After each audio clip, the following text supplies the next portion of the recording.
Hello student, आज हम पढ़ेंगे मेरे बचपन के दिन। ठीक है, इसमें है परिचय, लेखक परिचय। ठीक है, लेख है महादेवी वर्मा। ठीक है, इसमें जो लेखिका हैं महादेवी वर्मा।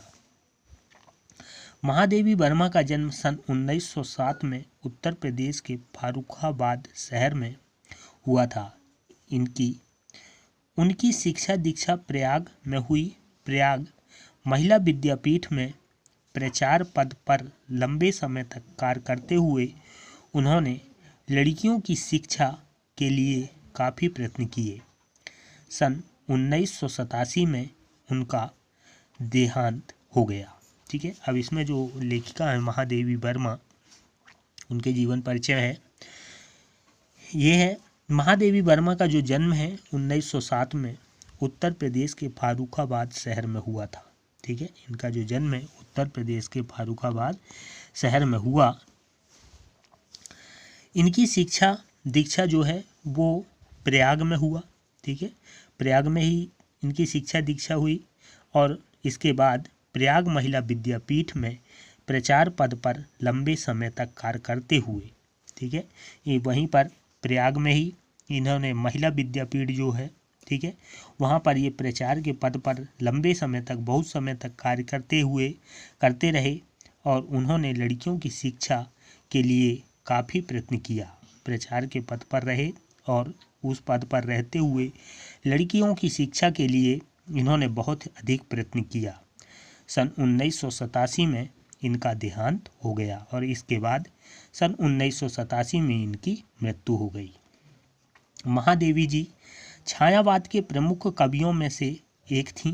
ठीक है, ये कवि भी हैं। तो जो छायावादी कवि हैं, ठीक है, उन छायावादी कवियों में छायावादी जो प्रमुख कवि हैं उनमें एक थी निहार रासिम, निर्जा यामा, दीपशिखा। इनके प्रमुख काव्य संग्रह हैं। ठीक है, जो इन्होंने काव्य लिखा, पहले इन्होंने काव्य लिखा, फिर कविता के साथ साथ उन्होंने सशक्त गद्य रचना भी लिखी। इसके बाद इन कविताओं के बाद निहार रासिम, निर्जा यामा, दीपशिखा, इन कविताओं के बाद इन्होंने मुख्य रूप से काव्य संग्रह, ये मुख्य काव्य संग्रह हैं। फिर कविता के साथ साथ इन्होंने सशक्त गद्य रचना भी लिखी, गद्य भी लिखे, जिसमें रेखाचित्र तथा संस्मरण प्रमुख हैं।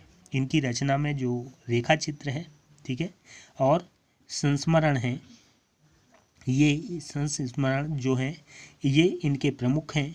अतीत के चलचित्र, स्मृति की रेखाएं, पथ के साथी, श्रृंखला की कड़ियाँ इनकी महत्वपूर्ण गद्य रचना है। ठीक है, जो गद्य रचना की श्रेणी में है, इनके महत्वपूर्ण रचना है अतीत के चलचित्र, स्मृति की रेखाएं, पथ के साथी, श्रृंखला की कड़ियाँ, ये महत्वपूर्ण गद्य रचनाएं हैं। महादेवी वर्मा को साहित्य अकादमी एवं ज्ञानपीठ पुरस्कार से सम्मानित किया गया। इसके बाद इन्हें साहित्य अकादमी द्वारा, हिंदी साहित्य अकादमी द्वारा ज्ञानपीठ पुरस्कार जो है उससे सम्मानित किया गया। भारत सरकार ने इन्हें पद्म भूषण से अलंकृत किया और इसके बाद भारत सरकार के द्वारा जो पद्म भूषण जो है सम्मान है, उस सम्मान से इन्हें अलंकृत किया गया। महादेवी वर्मा की साहित्य साधना के पीछे एक ओर आज़ादी के आंदोलन की प्रेरणा है तो दूसरी ओर भारतीय समाज में स्त्री जीवन की वास्तविक स्थिति का बोध भी है। ठीक है, इनकी जो साहित्य रचना है, इस साहित्य रचना में ये बताया गया है कि जो महादेवी वर्मा की साहित्य साधना, इसके पीछे कारण है। एक ओर आज़ादी का कारण था, देश गुलाम था तो आज़ादी का आंदोलन उस समय चल रहे थे, वो कारण था, और दूसरी ओर भारतीय समाज में स्त्री जीवन की वास्तविक स्थिति का बोध भी है। ठीक है, कि भारतीय समाज में स्त्री जीवन का वास्तविक बोध क्या है। हिंदी गद्य साहित्य में संस्मरण एवं रेखाचित्र की बुलंदियों तक पहुंचाने का श्रेय महादेवी जी को है।